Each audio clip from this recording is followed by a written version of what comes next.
નમસ્કાર મિત્રો, સ્વાગત છે તમારું અમેઝિંગ યુટ્યુબ ચેનલમાં।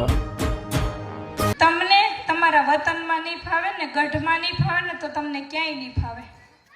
આજે ગાડીમાં આવતા જ મેં એક સુંદર વાક્ય લખ્યું।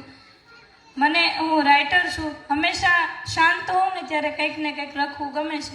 છેલ્લા 8-9 મહિનાથી આવો સમય નથી મળતો, પણ મને એમ થાય કે કંઈક સમાજને ભેટ આપીએ કે આહિર સમાજ કેવો હોવો જોઈએ। મારું લખેલું વાક્ય છે કે જેની સવાર ગાયના છાણવાળા હાથથી પડે છે, જેની સવાર ગાયના છાણવાળા હાથથી પડે છે, જેની સાંજ માટીના ચૂલાની રાખથી ઢળે છે, જેની સાંજ માટીના ચૂલાની રાખથી ઢળે છે।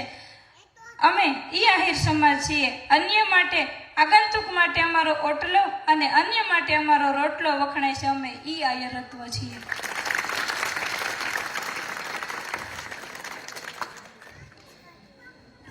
તાળીઓ મારા માટે મહત્વની નથી, પણ વચન મારા માટે મહત્વનું છે કે હું ભાડાશીને તો મુક્ત કરીને જ જઈશ વ્યસનમાં।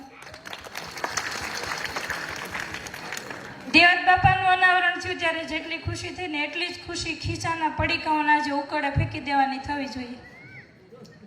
रास खेला और निकल गए, पर उसके पीछे का रिजल्ट आप देख रहे हैं कि अगर वो रास नहीं होता तो आज जाहल इस मंच पे नहीं होती। 24 दिसंबर के बाद लगातार सम्मान के दौर चले ही आ रहे हैं। भीलवाड़ा राजस्थान में मेरा सम्मान था, वहाँ से सीधी मैं यहाँ पे आई। एक कार्यक्रम दाहोद में था और एक अहमदाबाद में।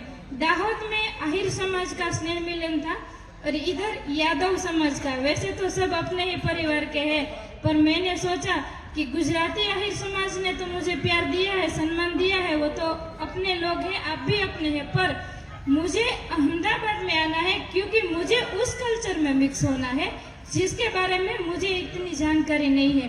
और यहाँ आके थोड़ा सा मन में घबराहट था कि जान पहचान के कोई नहीं होंगे, क्या करेंगे, जाके नया लगेगा, लेकिन इतना प्यार, इतना सम्मान और इतना रिस्पेक्ट आपने दिया कि मैं अपनी ज़िंदगी में कभी भूल नहीं सकती हूँ।